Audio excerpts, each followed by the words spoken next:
we're live. Welcome back to the Blamegirl Podcast with Miss Terry Wayne.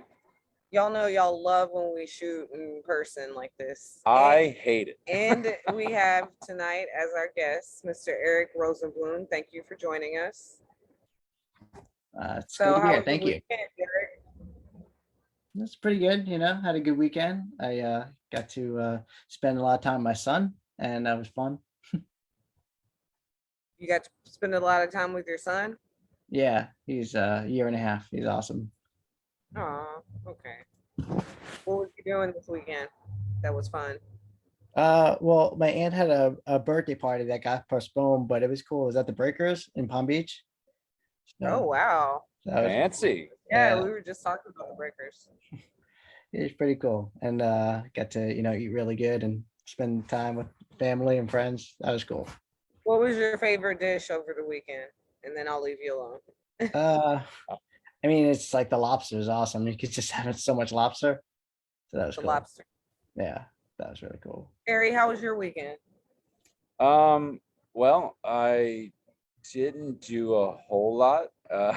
I helped my dad with some stuff on Sunday, and then on Saturday, I made some food, which you've sampled now. And, it's just, ever since COVID, I've just been totally scatterbrained, totally lethargic, all the energy gone. So, life's getting a little boring right now. I wish it would stop, but just. Well, it's, I'll jump in about my weekend since no one asked. We never do. That's the whole point. That's the running gag. So I can't say the same for me. I also had COVID, but I don't have the COVID brain, and I've just been out here. Because you didn't get that janky ass Johnson & Johnson like I did. Oh, so ungrateful because he got it early. I did. I got it when only old people were supposed to get it. Oh, man. Yeah, he did. So I had a show. It was legit. It was the overflow one that you give to friends and family. I actually had friends.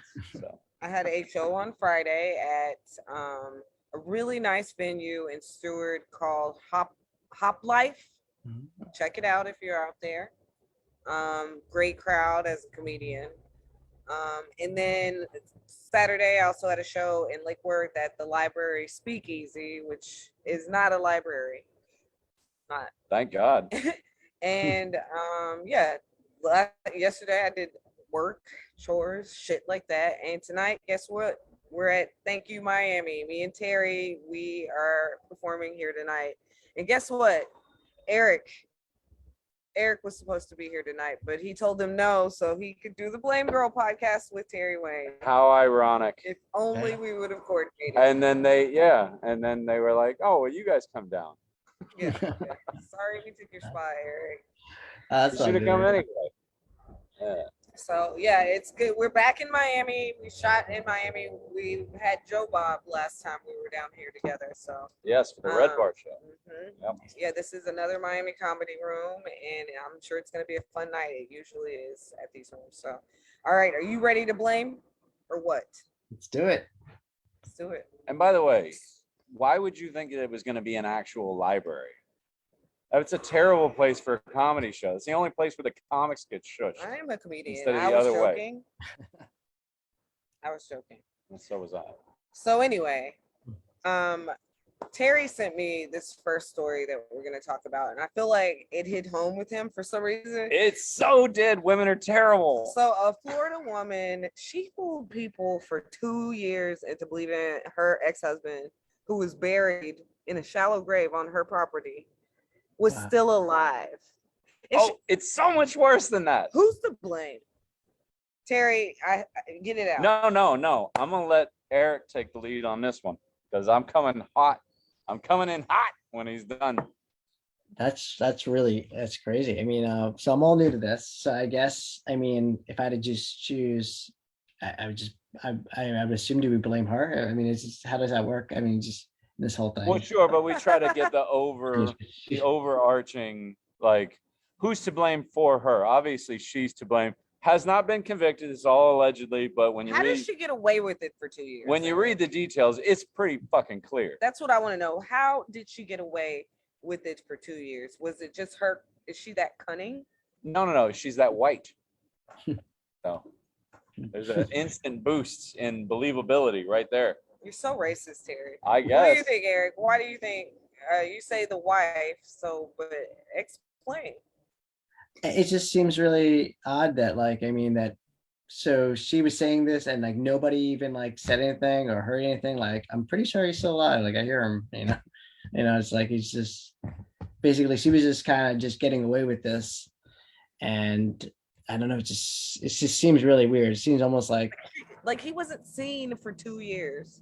Like it was the perfect timing to do something like that, because with the lockdown and COVID and everything else, like I know people that haven't seen each other for 2 years and wouldn't think anything of it. That's smart. I didn't even consider that. But not even that, to go to the next level, she was posting on his account. Yeah. Which they haven't proven was her, but it was totally her. Social media. She was posting on his social media to make it seem like he had just run off. Meanwhile, she's using his credit cards and all this other stuff. She's cashing checks into his account and using the money to order things to their house and blah, blah, blah. And not only that, but then she decided to get remarried, and she got remarried in the backyard, literally on top of where her husband's rotting corpse was 3 feet below them.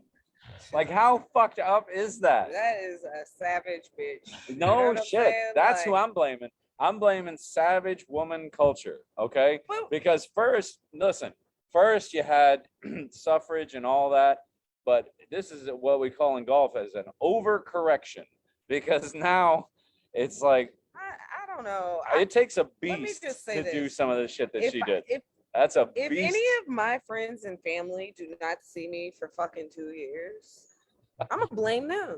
How the hell are you gonna Maybe. let that slide and Yeah. not like get the police involved, or you start a search party or something? Well, when you read the article, it was the guy's friend who said, I haven't heard his voice in 2 years, because apparently he was still messaging people on social media directly. That's like not enough. into the DMs, but- If I go off grid and just you're only getting social media message. Think the worst. Mhm. You know what I'm saying? Yeah. I'm too opinion. I'm gonna be out here telling people what I think. Even with my stupid COVID brain and the fatigue and everything else, there has been people that have seen my face and heard my voice in the last month, but Talk to you on the phone while something, you had COVID. yeah, sure, something. So I So- kind of blame the friends and family. Like, they are out of line for letting this go by for 2 years without seeing his face, hearing his voice, Well, and not questioning it. we Apparently, wifey was really a jealous woman. gotta watch out for the jealous ones. Yeah, and so she's an evil woman, says Michael Rippey, his friend Oh yeah. and former coworker. She was always very, very jealous and had attacked him more than once. Well, not even that, but Domestic violence goes 2 ways. it folks. does. I've been hit by several women. Yeah. Including my ex-wife hit me with a frying pan once, like I was in a cartoon. Oh, wow. Yeah. I'm not Well, even gonna joke about it. She You no, didn't deserve that. Terry. she had I wanted to joke about that. I forget. Look, she had some emotional issues. She didn't take to Memphis very well, so I let it go. But But other people says she's got a good heart. She is a good Christian woman, really kind spirit. Yeah. So maybe that's like her kind spirit. Maybe she really is that cunning. I don't know. oh, I don't think cunning's the word. It's close. Cunting, maybe. It's pretty cunty. You know, I will say this, that a lot of Americans have been pretty cunty lately. Well, hang on. I just want to go. Now I know you were gonna fucking kill who- my transition. Well, Terry. you don't ask. I still had more to I ain't say about supposed this to ask. woman, because I don't know, like Go you know, ahead. I don't know who's exactly to blame, but I know who the main victims are, and that's this dude's kids. Because now not only do they have a dead father, but they got a dead father, a murdering kids mother are- who's going to end up in jail for the rest of her life Those at kids are minimum, adults. Hmm. Those kids are adults. So, which is worse. and you know what? They also to blame, because why weren't they like, let me talk to my daddy? Mhm. Shouldn't believe mom. You never believe mom 100%. Mom's got demons too. Well, as I was saying Sure. before, Americans got demons too. Tell us about it. Americans got demons too, Brought and you they right back. are very cunty because they are quitting their jobs like at record numbers. 6.1% of Americans quit their job in November. Guys, who's to blame? Why are we doing this? 4.5 million. Eric, why so many people quitting, man? I don't know. I think just a lot of people just getting all that extra money or free money, so they're just thinking like, I'm just not going to work anymore. I just quit my job. Like, Free money. What maybe. free I don't know. money? Well, there was that, stimulus checks and stuff like that. So maybe people are That's still not getting. true. That wasn't a lot. That was That like wasn't- what? Yeah, Sure. that stopped. And then on top of Yeah, that, it was like less than $3,000. there's Yeah. been a very big growth in new jobs. Hmm. They're finding other jobs. So you want to go straight to Yeah. they're just lazy Americans quitting their job and living off the teat of the government. Well, What about you, Terry? What do you think? I mean, honestly, it's people are finding new ways to make money. If anything shows you like where America's headed, it's just the birth of the online. I'm not gonna say influencer because you got so many more, but the birth of sitting at home, making money online, and not only making money, making better money than you would say in a service industry, because service industries are the ones that are losing the majority of these jobs. Because we took advantage of these people for a long time. And I know within the past 8 weeks, I've been to 3 different fast food restaurants on different occasions that just said we're closed due to lack of employees. Yeah, and So I know that's going around. well, you can only. There's an old poker saying you can shear a sheep many times, but skin them only once. And I think that a lot of these people got tired of being sheared. We took advantage of them. Not only did we take advantage of them in pay, but we looked down on them too. So here's you got a guy who, and I worked in several of these restaurants, and you got a guy making $8.25 an hour as of 2 years ago. And not only that, but we shit on him on top of it because we're like, oh, this is such a degrading job and you're the lowest form of worker in the world. And then they say, well, maybe we could move the minimum wage up a little bit. And every Republican went, oh, no. And they freaked out and they said, well, maybe I'll just leave and I'll just go do work online and we'll see what happens then. See if I can make $8 on my own every hour. Speaking of work online, and not get shit on. Do you think people just don't? I mean, we have a COVID resurgence. Do you think people just want to make sure they avoid that by staying out of the workforce? No. I mean, maybe possibly, but I definitely see like what Terry's going at, where people they could just make extra money by doing all other things. I don't even think you can people make less. You can make more and do less on your own these days. Yeah. And you don't really have to crawl for pennies on the dollar anymore. Now I drive by all these restaurants, I drive by all these fast food joints, and they all say starting at $15 an hour, starting at $15 an hour. You didn't need the government to step in and tell people like, hey, you need to increase the minimum wage. What you needed to do was remember you got power and strength in numbers. And if you all just leave, McDonald's ain't just going to go, oh, well, we made our money and leave like that. They're going to start doing what's right because you had to twist their arm. If the government won't regulate them, you regulate them. Yeah, I think maybe Terry's right. It's like they're just empowered now. They don't have to take these jobs that don't pay well, that could pay better. It's not like they couldn't, Every day that they're closed, they lose tens of thousands of dollars. Yeah, so they'll eventually learn their lesson, and they'll have to in current and future business. Yeah. So I don't know. I think maybe it's a mix of everything. I think it's just right now, like there is there's a tight labor force, which means the demand for labor is higher than there's enough people to go around for whatever reason. So, and I think it's largely because of the internet.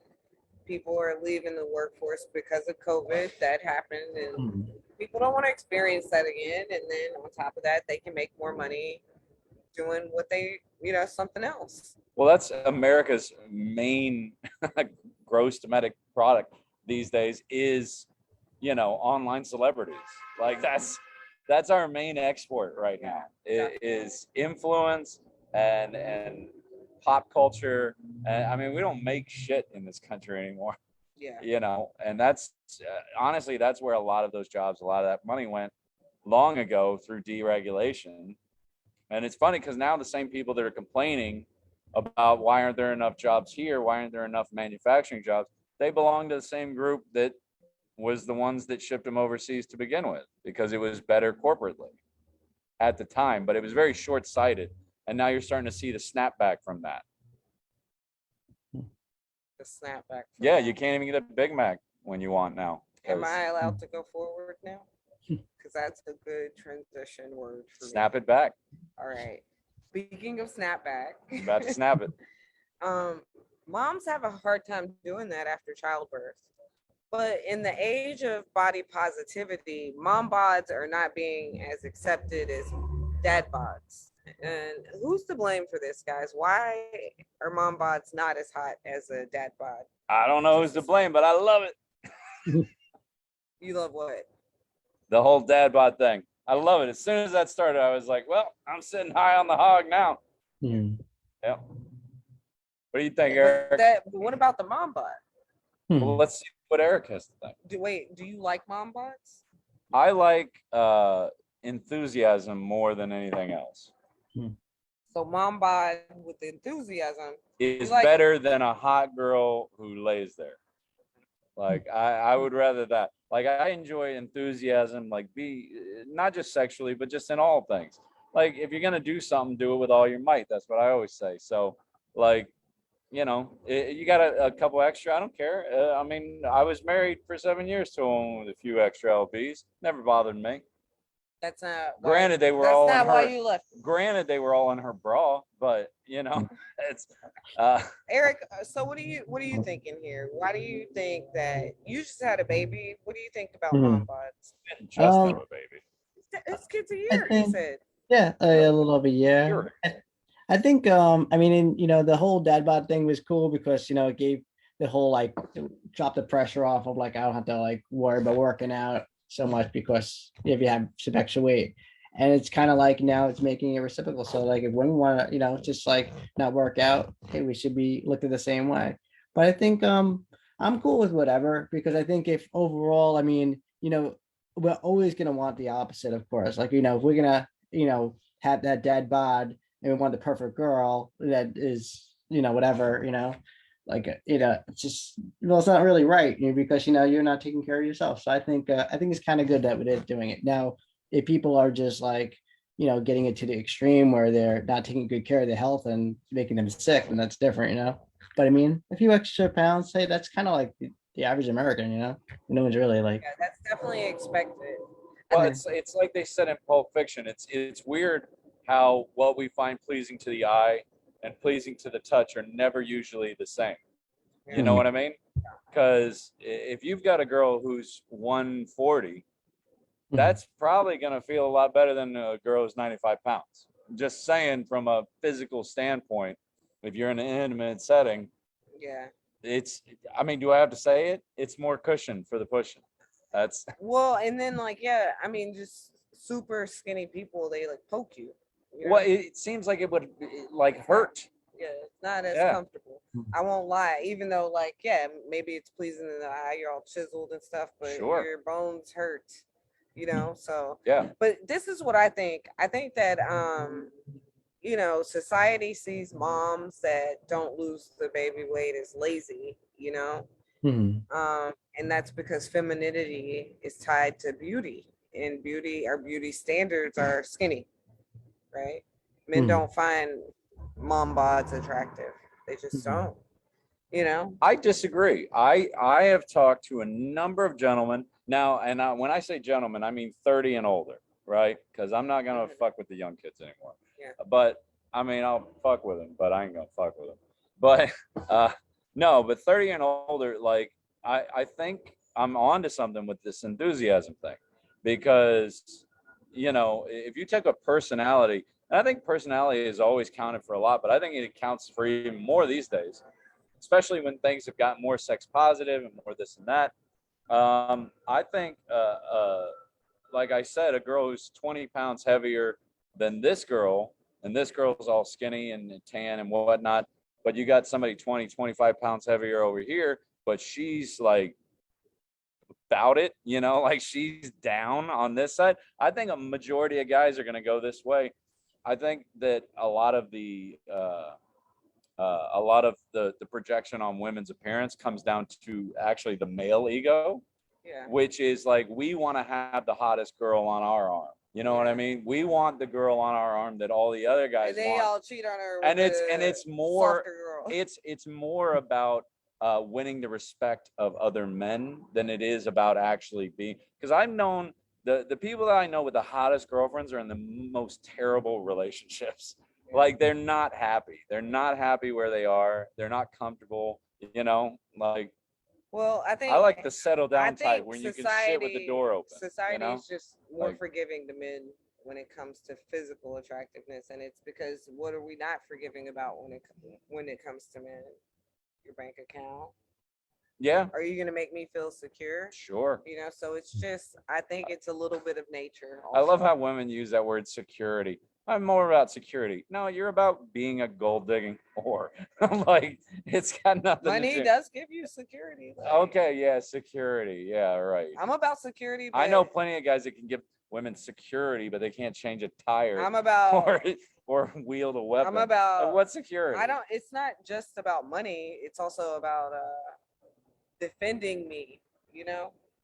Yeah, that's what I mean. That's what I mean. I know. It's not just money. I know a bunch of different dudes that couldn't, like, actually be security for a woman if their life depended on it, but they make six figures. So, They can hire security. They can ladies, hire you don't have to security. settle. There are men out there who make six figures and can whoop ass. Like, you don't Yeah, have to. yeah. But there's don't have also to men settle. out there that make six figures that You- can hire someone. to But go back. here's the thing: if you want no, one no, of those, I don't think if you want one of those men that makes six figures and can whoop ass, you might have to drop a few pounds. This is all just this is That's right. it's a trading that game. is the way of the world, unfortunately. It's almost But- like saying the but world isn't nonetheless- fair. Nonetheless, like, it shouldn't be like that when it comes to mothers and mothers' bodies. Like, they are giving birth to life. Like, they should be viewed just as sexy, in my opinion, as someone. But It and depends. wait, there's a health aspect as well. I'm just saying, moms might have some, deflated boobs because they breastfed. Like, go easy on them. That's all I'm saying. Well, that look, that's one thing. All right. Stretch marks. And look, I'll say this: I've been with a number of different women over the years. Some of them had fake boobs. Some of them had, natural boobs. I will take a saggy pair of real breasts over a hard, firm, way too aggressively Yeah. stiff set of fake boobs. The fake boobs. They I might don't look find better them in a bikini, but when you actually try to use them, nah, that ain't no good, man. It ain't no good. I'm not a fan. But anyway, nonetheless, Yeah. You're not a fan. yeah, I don't like the way they look. How many fake tits have you messed around with? It's not like messing around with, it's just looking at them. Yeah. I don't like them. It's like every time you see one that's like perfectly round, that's gonna be no fun for anybody. I'm not a fan, yeah. Yeah. That's You need to have like a little bit of a fall. what you gotta have some give. Yeah, yeah. Like yeah. when I squeeze it, I wanna be able to squeeze it. Yeah. You know what I mean? Not like I'm arm wrestling it. We are going which is really what- deep yeah. into fake boobs, and Eric is like not having I don't it. even know why we're here. I don't know how we got here, but we can turn around. You took us there, Terry. Of course. Did I? You Oh. took us there. All right. All right, we'll just go ahead and easily transition. One of our old favorites, no, not one. Many of our old favorites are being criticized for their lack of, oh, I wrote that wrong. But nonetheless, they're being criticized for their lack of wokeness.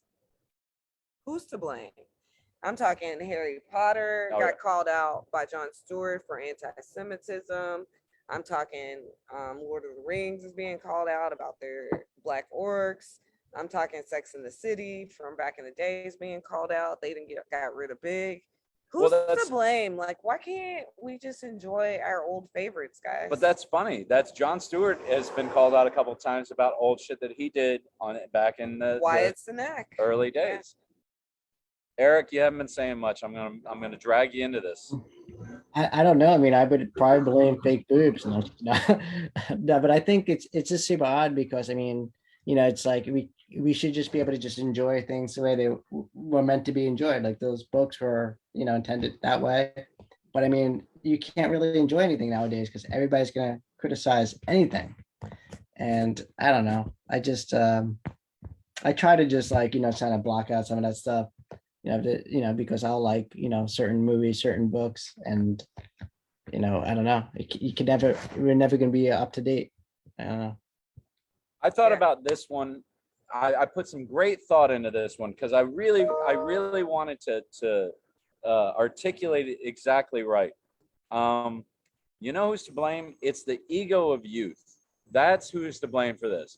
Because anybody under 28, 27, 30, somewhere in that area, anybody, all these fucking people coming up now, they love pointing out mistakes of the past for whatever reason because it makes them feel more self-righteous.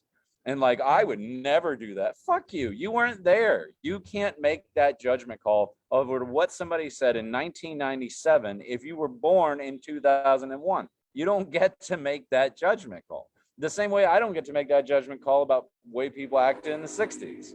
I wasn't alive. All I can do is look back and learn from it. That's it. But everybody likes to point those fingers. And then let me just say this. It gets a little complicated when it comes to like JK and Jon Stewart said that the goblins at Gringotts Bank, they have all these Jewish stereotypes with like the big nose and all this stuff.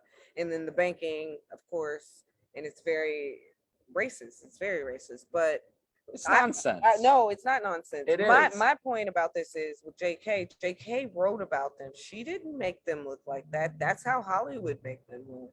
They thought that would sell. It is a fictional character. It doesn't matter. It's Hollywood. Hollywood's been like this. It's not JK.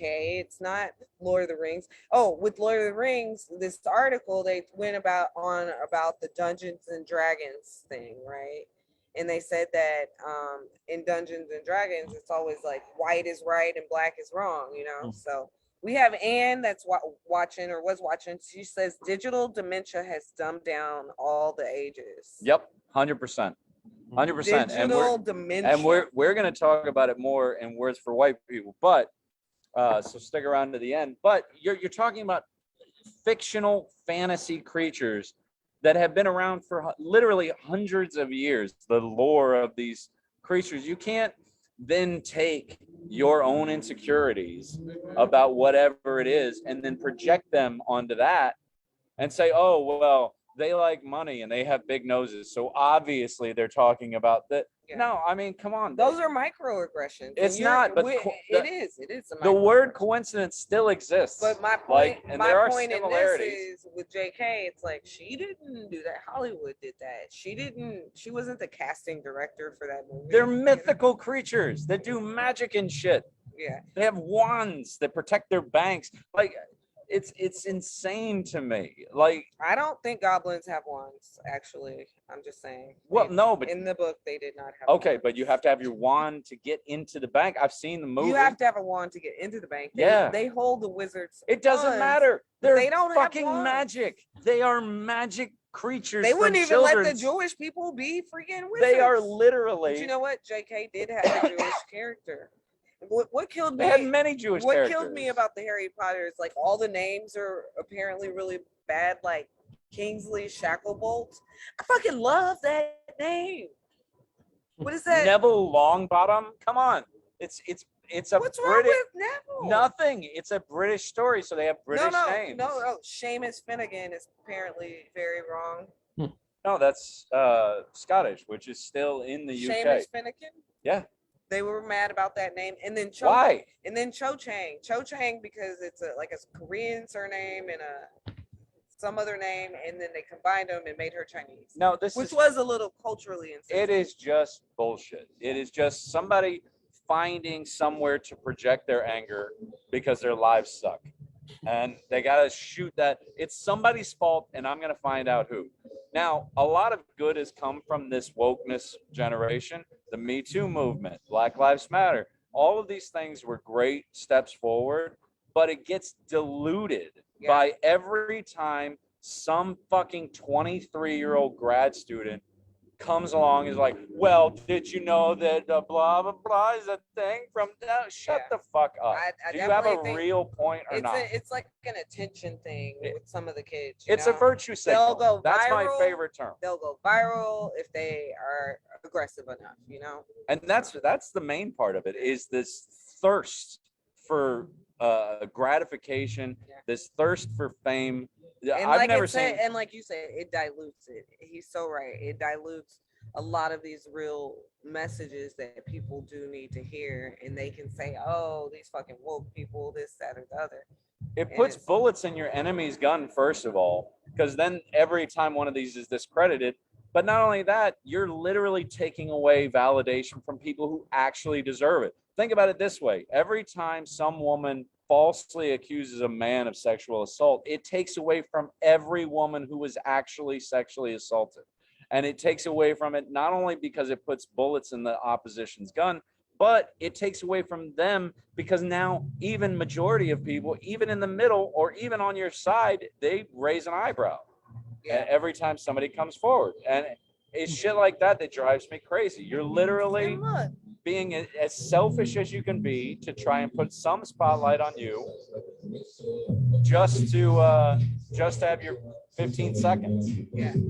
And like with J.K. Rowling, she at least tried to be inclusive and include all types of people. You know what I'm saying? Hang on. That's right. Miami. This guy. There's a motorcycle coming towards us. Oh, wow. Yeah. But like I was saying, JK. At least the lighting's better now. Right? There's literally a motorcycle. Leave that light on. Just kidding. Just No, you're fine. You're it's fine. a great light, actually. Okay, but nonetheless, like I said, JK, she's trying to be inclusive, and she included all these characters with all these different names. Can we at least acknowledge that? That's anyway. That's enough. Let's get to. Well, they also had a troll in the first movie. Did tall people come out and be like, "We're not trolls," you know? So let's move on to our guest, Eric. Eric, we're gonna make you talk, motherfucker. You're too quiet. Are you okay? Are you transitioning because we were just talking about you? So now, this is gonna. No, don't you dare. I'm joking. Okay, so Eric, welcome. What do you think so far? Yeah, no, I think it's good. I like it. It's very interesting. I so definitely. Quiet. You don't seem to have a lot of opinions. Maybe he's interested in what you and I are saying, and he's just paying attention because he's a good boy. We ain't saying shit. I am actually. All right. So how long have you? Eric is a comedian. He regularly, you can catch him at the Improv regularly. All three of them. Miami. I'll be one of those. Miami, Palm Beach, Dania. I am one of those because that's why I would love to hear his thoughts about. He tours all over the country. He's a great friend of mine. Like, I'm not doing that. I'm just trying to give him his due, and he does appear at the Improv fairly regularly. Am I wrong, Eric? No. Oh, thank you. I haven't been to the Dania one yet, but I definitely I feel like I've seen you do something at Dania. No. I think he would know. Oh my gosh. I haven't popped in there yet, but it's cool though. It's a good fun. I'm sure. So how long have you been doing this? How long have you been a comedian? 12 years. I started October 2010. I started, getting into comedy. But I mean, it's always kind of like hard to say because you take breaks, you doubt yourself, and you really start now I'm writing a lot and I'm working really hard. It's different. So what you meant to say was 11 years and 9 months. Yeah, exactly. That's right. I'm sorry, that was a deep cut because me and Eric got in a conversation once years ago about whether you should count the times you take off and the times you don't. And I was making the point that No, I go from my start date and where I am now, Yeah. and that's like I'm not People gonna do the math. People try to tell me I shouldn't count when I started, because I started in class, and I count that. Fuck y'all. Who gives a shit? This isn't Wikipedia. Thank Pick the you. day that you want and go with it. But you know what? What's funny is sometimes when Eric talks, because we are in Miami on the street, I can't fucking hear him, and I'm reading him right here on the Facebook Live. I only had to do that when the plane went I over. keep reading. When the plane went over, I had to listen. I'm like, I had to read. so you've been doing it 12 years. Yep. What was your motivation to start comedy? What made you get into it? I started out doing acting, and I was just like trying to figure out, more about like how to get on like more acting things. And when I did that in New York, I came here to Florida thinking, all right, I'll do that. And I was taking an acting class. Now, one of the students in the class took a comedy class at the Improv. And I was like, you could be a comedian? I was like, I have no idea you could even, I didn't know anything. I was like, I love comedy, but I didn't know. And when I took the class, when I sat in actually, on the class they had a graduation, I was like, all right, let me just try to reserve my spot. Let me try to see if I can get in there. I messaged Renee, and they were like, yeah, we got you in, and it was like one of those things where I was like, all right, I'm just going to take this class, and then who knows from there? Because you do get that. You start thinking, did you both take a class? I don't know if you took the class where you think right away you're going to make it. Yeah. Well, while we're on the subject, I did take a class. You asked if we both took a class. Yeah, we took a comedy class. I took Ramon's class. That's how I got into it. No, I didn't take a class because one of the people that used to teach a class told me, you don't need a class. They'll say that for sure. Yeah. No, they'll definitely say that. Like there's that famous thing where Seinfeld walked into a class and saying, like, if you're here, then obviously then that's like it's a bad sign. I know where you got I know that quote. He's like, if you're here, it's not looking good. So exactly. But no, they were just that person. I'm not gonna put his name out there, but I said, how do you get into this? I saw him at a show at the Improv. He was hosting. I said, how do you get started? How do you get into this? And he's like, just write 5 minutes. And I said, about what? And he's like, whatever you think is funny. And then he gave me the names of a couple of places. And a week later, I went and started. And that was that. So, Eric, what is your... Before you move on, I'm sorry. He was talking about starting out as an actor. And I wanted to mention this. You yourself used to run a podcast called Coming Up Short with another actor. John Levine is obviously so much a better actor than you. Who's to blame on that? Oh my God. I would probably say you and John Levine had a podcast together? They did. It was a good podcast too. It was the Blamegirl of its day, for sure. So what is your favorite venue? My favorite venue. You can't say the Improvs. It's too easy. That's the only rule we have.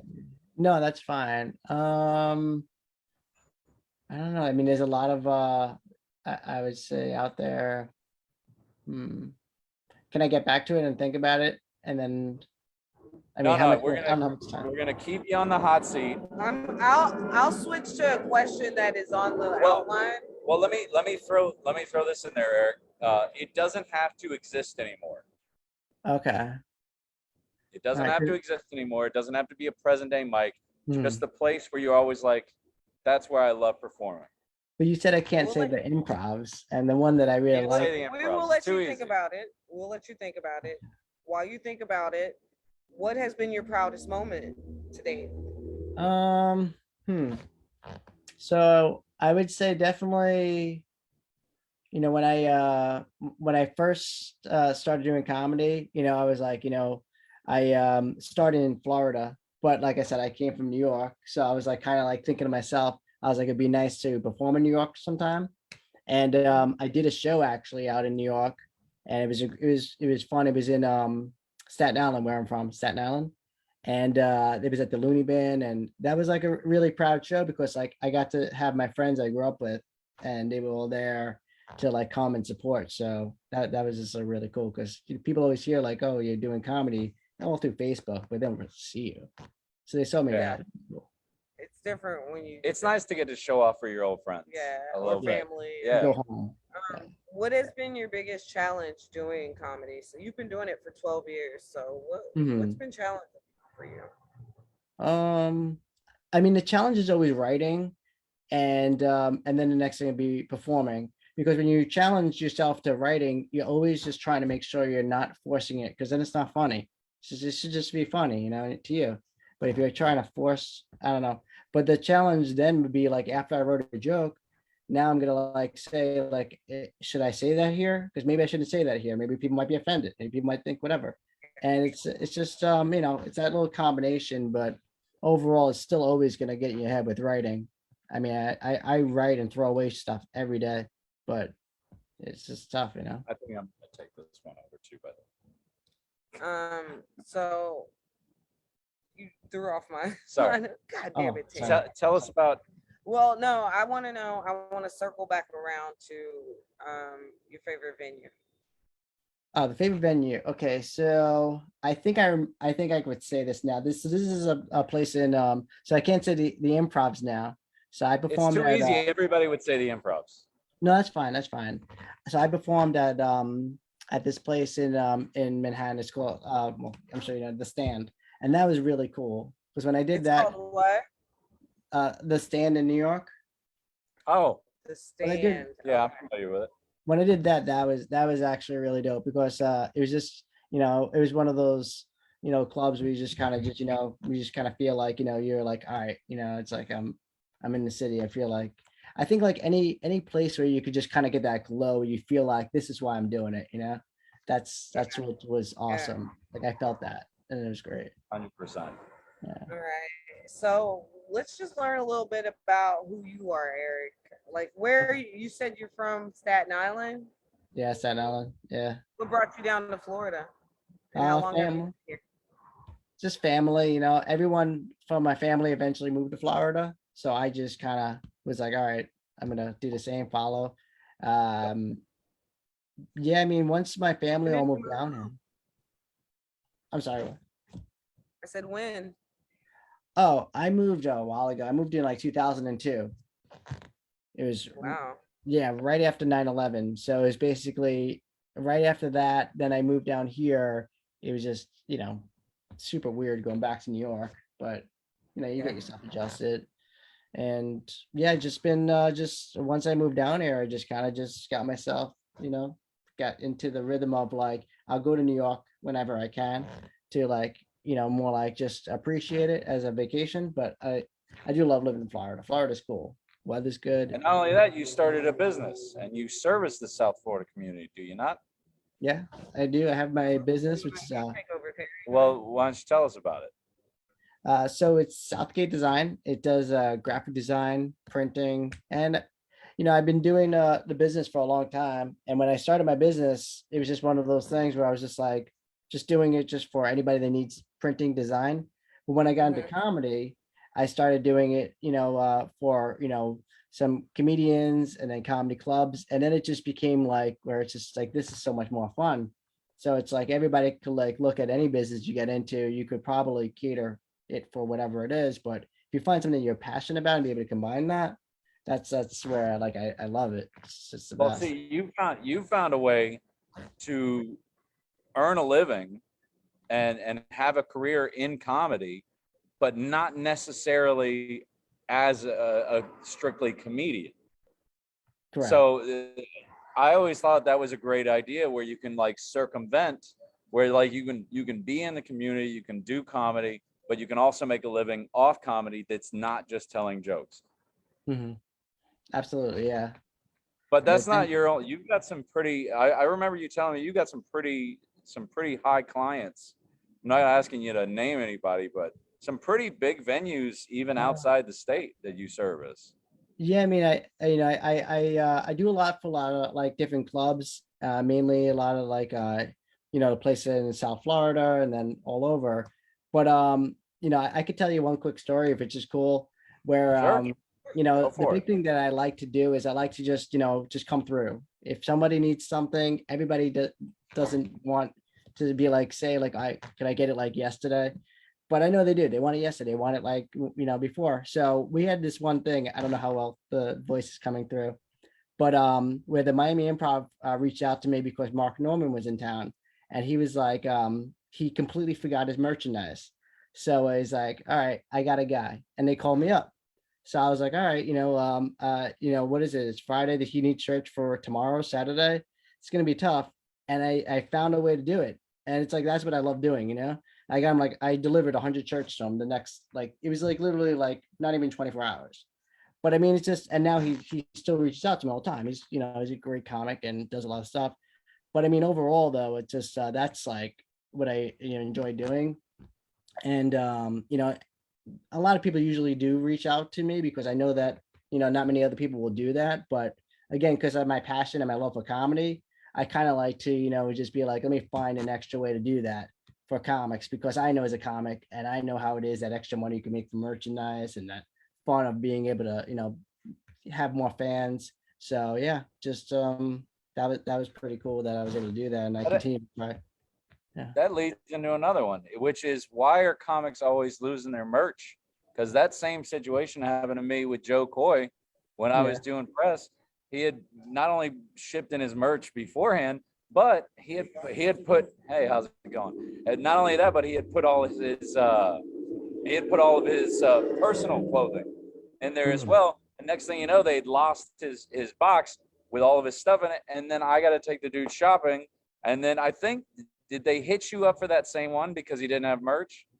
That one, I thought Ray had reached out to you on that one.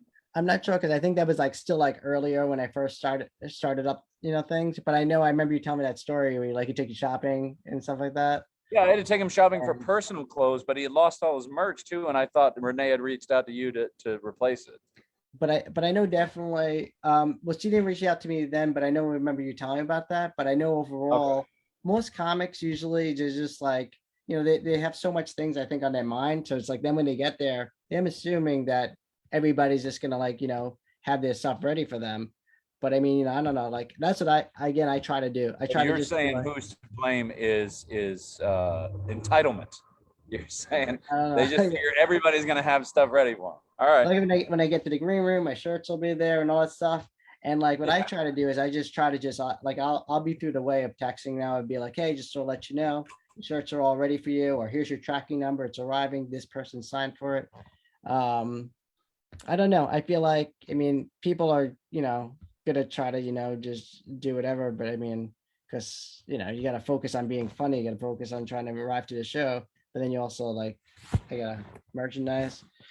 Well, the artist can't be disturbed. I know that. No disturbing the audience. Do you have any other projects outside of Southgate that you want to? Right now, I'm really just trying to just, focus in on my comedy, focus in on trying to get myself more, into my, schedule for 2022, try to get booked a lot and really just try to, grow as a comedian. So I want to put a lot into it. All right. And a lot of people have a very mischaracterized, I don't know if you know this, but Eric was one of the first actual friends that I made in comedy. I remember first time I met you was at Dada's, probably 9.5, 10 years ago. And we connected over travel, and then we had that long conversation about where we've been and where you'd been and blah, blah, blah. But Eric comes off as this very, very straight-laced, very wholesome. Eric has a darker side to his comedy. So wholesome. No, he has a very much darker side to his comedy that I don't think a lot of people even know about. Like, first of all, he loves Anthony Jeselnik, correct? Yeah, he's a great comic. Yeah, I know. We had to go see him when he came into town, but the one time that I knew, I was like, oh, this dude's got like some darkness under here, was after, you remember after Max died? Oh yeah, that's I remember you talking about that. You know what I'm talking about? Yeah, there was a young comic who had left South Florida. He'd only been here for about a year, but he was very much loved throughout the community. He had gone to New York to pursue it.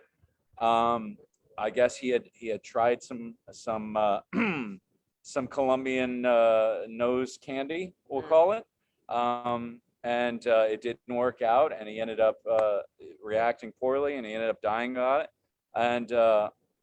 And about a month later, I saw Eric at Funky Buddha, and he's like, I thought of a joke about that, but I don't have the nerve to say it. Do you remember what that joke was? Yeah, but I feel like this is gonna go down to a bad. Like it's like, hey, this guy Eric is really. No, Now he's but canceled. I think I think the two sides of no, you is that you Let's thought stop. it, but you Terry, didn't. You stop. didn't say it. Terry, you're yelling. But you had the no, joke. Look, he wants to keep his wholesome persona. Okay, all right. The one good thing I think about it, I could say It was though, a great joke too. That's the only reason. Okay. It was such a good joke. I'll say I feel though, like Max would have Quit approved. harassing you. anytime somebody definitely, like with anybody, whether it's like someone famous, anytime there's a death, comedians automatically, I think their mind just goes dark. It just, just right away. Like, And there's nothing wrong with that. you Yeah, try not to, because like me, I don't want to offend anybody, but it's funny, and you could just like, sometimes you'll say certain things, you just be like, wow, that was really like, man. But I mean, Make that's jokes about me during my death. Make sure they're funny. That's all. Yeah, and that's the thing is, comedians deal with tragedy with humor. Yeah. That's Right. what it is. Yeah. Humor is nothing but tragedy plus time. All That's right. all it is. And I think there's been enough time. And I'm not telling you to say the joke. I remember it. Sorry, Eric. I just want to say I thought it was brilliant. I thought it was one of the best jokes he ever wrote. It made me laugh audibly while I was waiting to go on stage. And I was like, why don't you say this? And he's like, it's not right. And I was like, but it's so, I think Max would have approved. No, That's and all I'm saying. I get that. That's all I'm saying. Let me just say this. I thought about this very thing today. Like, I be thinking of jokes that I feel like, might be like roasting somebody, and I don't tell them and I'm like, these might be some of my Oh, best that's material. the first person I tell. Because if you can't laugh at yourself, then what are you doing on stage? Okay, so anyway, Terry, are you going to do the blame game? Yeah. It's time to play the blame game, Eric. You ready? No, I'm let's do yours. Because I already kind of got into mine just now. So All right. So Let's do you've yours. been missing from the comedy scene or you had been. You've been back. I've seen you out a lot, but you were missing for a little bit. Who's to blame for your absence? Man, I mean, divorce, I would probably have to say, I guess, if you could blame something like that. Because I with baby. well, no, the baby I would never blame. He was amazing. Yeah, he's amazing, he is. Well, But we I don't know- mean, when we say blame, we don't mean blame. We mean like the cause. Yeah, well, I mean, the cause of that whole time when I needed it was, of course, with COVID going on and everything, but people still managed to get out. I was going through a divorce where I was just like, I gotta just focus on only one thing really, and just get my my mind together. But I know once everything was all like, in a better place, then it was just like, okay, now I got to get myself back on stage. I love comedy when I first started talking about with acting, because it's like with comedy, I feel like that's always going to be there. If you want to take a break and start again when you're like 70 something, you can still be hot. I don't know. I feel like there's no expiration date I with think it. Leon Art proved that. Yeah. Leon didn't even start really getting out until, with just comedy, until he was what, late 60s? Yeah. So, I mean, that's the thing. So I moved on. Do you have any shows to promote or anything else you want to promote? Tell everybody now, how can they find you on social media? Yeah, I mean, well, right now, you could probably say like the next show I have is because I don't have anything really like booked except for in February. I'm going to be doing Nick Masick's show, which is at Blue Jean Blues. You guys ever done that? Ooh, that's Fun a good room. room. That's a good room. You're going to enjoy that. Have you been there before? I was there a while back, like about a year ago, because he kind of like goes to each person like once. I like that. And then Yeah. instead of repeating people. So I'll be there in February, at the end of February somewhere. And that's a really good room, I would say, definitely. And then you can follow me on Instagram, Facebook, Laugh with Eric. That's where you can find me. Not to mention Southgate Design. Oh yeah, Southgate Design, my company. You can look for it on Instagram, southgatedesign.com. And I mean, if there's something that you You might need a need, job. He's hiring all the time. He pays 95,000 a year, uh, all starting. the So if Oh, you want to, really? yeah, I need a job. No, I'm just starting kidding. salary. Okay. So guys, we just want to take a little bit of time and talk about some comedians that we lost. Yep. We, like we said before the holidays, we performed at Red Light, and you've heard us talk about Red Light so much. And our beloved Bobby Mack, he has departed unfortunately too soon, and he will be missed. Yeah, it's always the roughest when it's sudden like that, like a car accident. Where in Bobby's case, where it's unexpected and it's very shocking. You're the one that told me about it, like, Yeah. because I've been trying to stay off social media, but you texted me and I was just, I didn't even know what I to think. didn't text you. I made you call me. Well, yeah, you know what I meant. Yeah. But just that shock of just like at first you don't feel anything, and then when you wait for a second, you're like, oh shit. We just You saw know, him, like- and we just performed with him, and his voice and his laughter is just gonna be. Well, missed. it's not even that. It's almost like when you take that selfish point of view, where you think, oh shit, my life's going to be different now going forward. Without No, Bobby so, Mack. Yeah. hear me out on this. My life's going to be different going forward because this person's not here. But that's also kind of a testament to the life that they had built. Yeah. That now it affects so many others, because now I'm thinking, oh shit, my life's going to be different now that Bobby's not here. Yeah. But that is again a testament to who he was and what he had built. He touched So- a lot of our lives. That's very. It's almost like selfish and self-centered, but at the same time, it is a great homage to the person it was. At the same time, I don't know. I'm still a little shook over it, to be honest. And just I don't know. Did you have any words you wanted to say about Bobby Mack? I mean, I'm just really sad that I never got to meet him. I was like actually making got a to meet goal. No, I was gonna make a goal. I was talking to my buddy. He's actually on your show too, Josh Rosen. He's on the Thank You Miami show, and Okay. because I didn't know Bobby, but I just knew that he booked shows. So I was telling Josh, I was like, you should try to reach out to him. And Bobby didn't even know me, and he was just like, yeah, and he got Josh to headline. I was like, what a nice guy. And then I was just like, I was thinking to myself, I was like, you know what, I gotta make a goal that if I don't get booked or whatever, just to show up at his shows. And I was thinking about, I was like, I'm gonna maybe just come in like next week. And then this thing just happened. It's like, this sucks, But I mean, that was the thing about Bobby is if Bobby thought you were funny, or if you did a good set at his show, he would take your word on it. Like, I remember I gave more than a few people recommendations to be on that Red Light show, and he took every single one of them. Well, as a new And booked him. comic, he gave us all opportunities. He let Corey Cognac headline within like 6 months of starting comedy, because Corey said fill the room.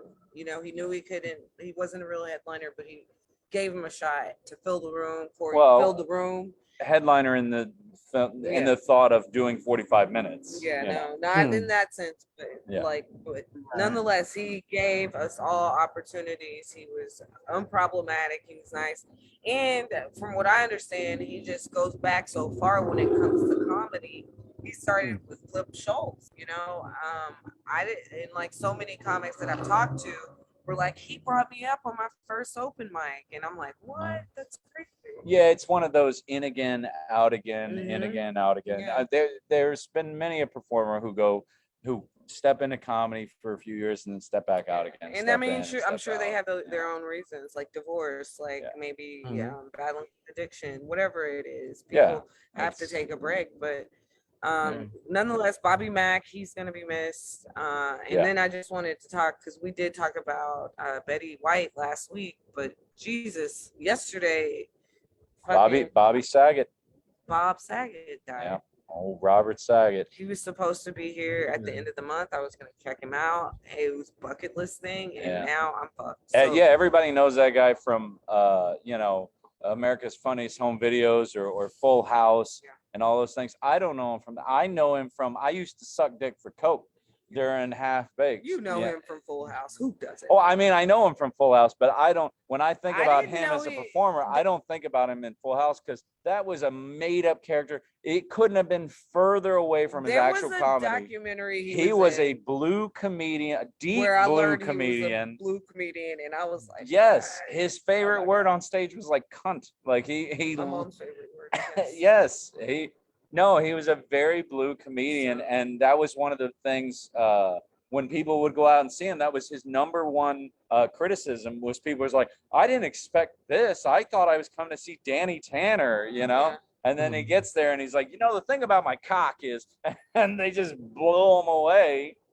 But he kind of built a reputation on that idealism. And he actually gained a lot of fans to his comedy based on that shock factor. Yeah. No, I of was that a fan. notoriety. Like, it made me like him more when I found out how blue he was. What about you, Eric?